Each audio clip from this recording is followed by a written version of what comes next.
अस्सलामुअलैकुम नाजरीन, मैं खैरियत से उम्मीद करता हूँ आप भी खैरियत से होंगे। जिथे जिथे है जे अल्लाह तुहानू खुश रखे तो आबाद रखे। और साड़ी दुआ है कि हर मुसलमान और इंसान नू अल्लाह सेहत अता फरमावे तो ईमान सलामत रखे।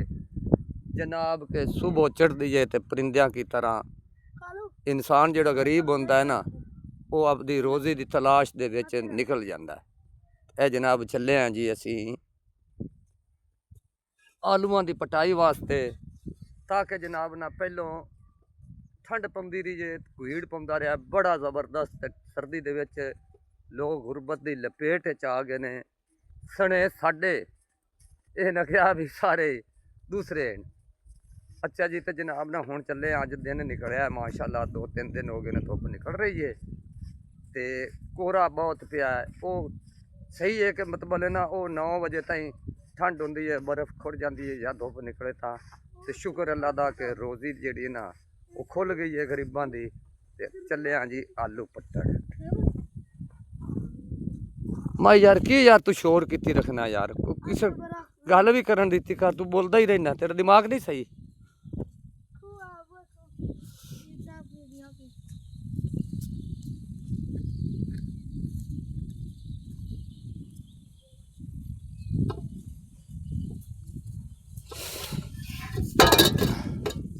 चलो चुक लो, ताबिया चुक लो।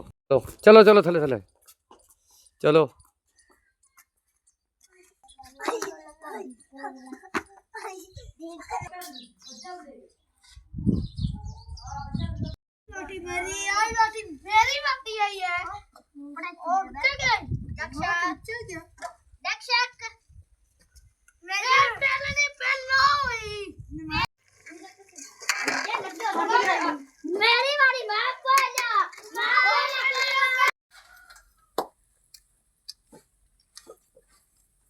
बचपन में कैसे स्टाइल होते हैं बच्चों के।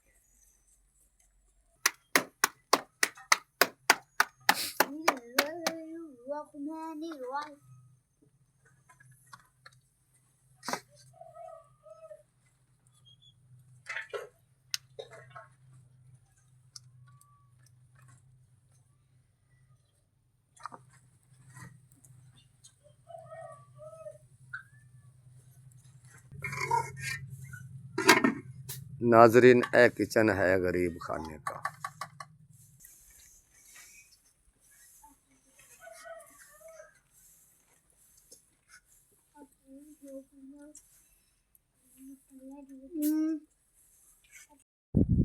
नाजरीन, पैसा इंसान किस्मत ना साथ देवे तो वो कभी साथ नहीं दे सकता। उन्होंने अज नसीबा च नहीं आई दिहाड़ी तो उन्होंने आलू नहीं पटाए। उन्होंने कहा कि साड़ी पैड़ी हैगी है गिल्ली। तो ए जनाब ना, ओए काका ओए ओए तू कच्ची तू तक आ रहा है, आ मशीन तेरी नंगी। चल कढ़ कबूतरा नू, चल कढ़ दिते ने, चल कढ़ होर कढ़। वो बेचारे ना सर्दी की पारू ना बाहर नहीं निकल रहे हैं। आ आ आ आ आ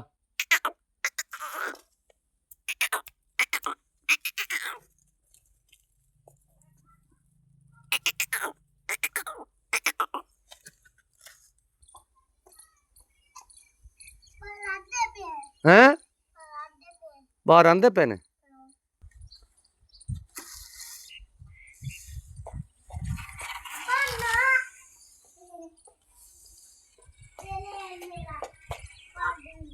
एक गांव कैसा देखो, कितना प्यारा गांव है, कितनी रौनक है।